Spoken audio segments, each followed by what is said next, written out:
take it back to Wigan at home last year. You scored a nice try. Felt your knee go. Did you know straight away that there was going to be a long-term layoff, or were you just a bit unsure? At the time I had my fingers crossed. I've never really felt anything like that before. I've never really missed a game through injury. So I kind of knew something was a little bit wrong.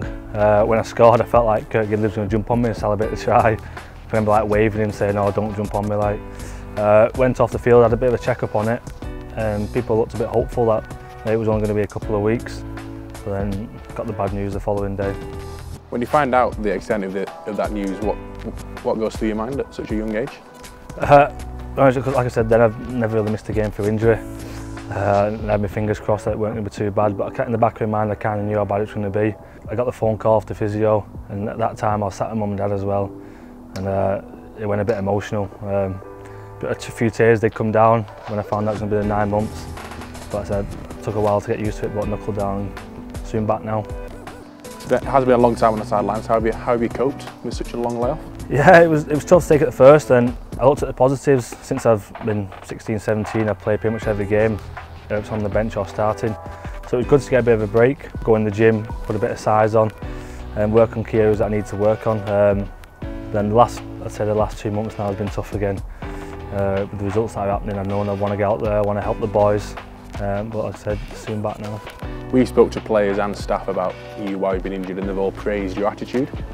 How much have they helped you get through it though? Oh, massively. 9 months, you can't do it on your own. You need your friends, family, staff, teammates, everyone. But the staff have been real good.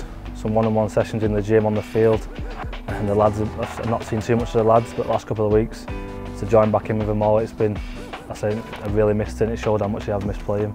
Are there any nerves about getting back out there, or yeah, are you fully confident and ready to go? Oh, I'm confident about the knee, 100% confident with that. Just a bit of nerves whether I forgot to play rugby or not. I hope I can still catch a ball and pass the ball. You missed a few milestones, so a grand final of 4 Nations at the start of the new season.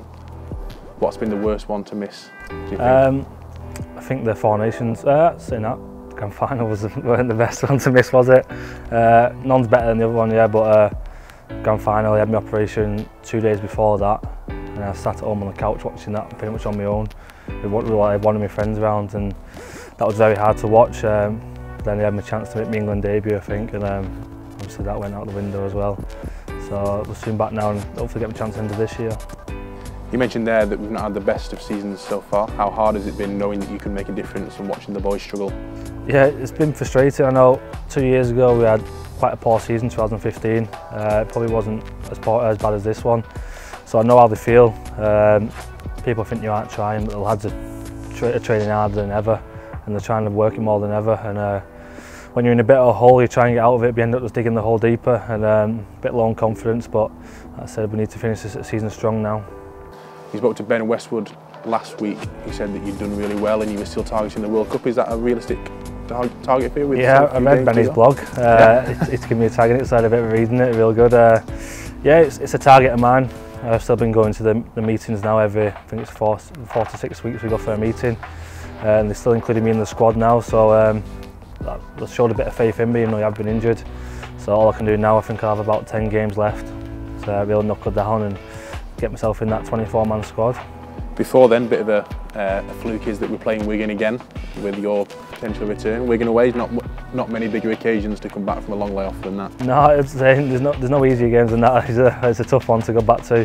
Definitely Wigan away. I said I did against Wigan, so there's no better team to come back than against Wigan. So yeah, I'm looking forward to getting back out there and hopefully finish the season strong with the lads. Obviously, you know a lot of Wigan players from playing for England. How big a game is that going to be? Yeah, quite a lot of similar age to me, where I've played up with them through juniors and against them, so I know quite a lot of players over there. It'll be good. Obviously, I said I did it against them, so it's good to come back against them. And at the same, it'll be good to play against some familiar faces. That's about it. Welcome back, pal. Thanks a lot. Good to be back.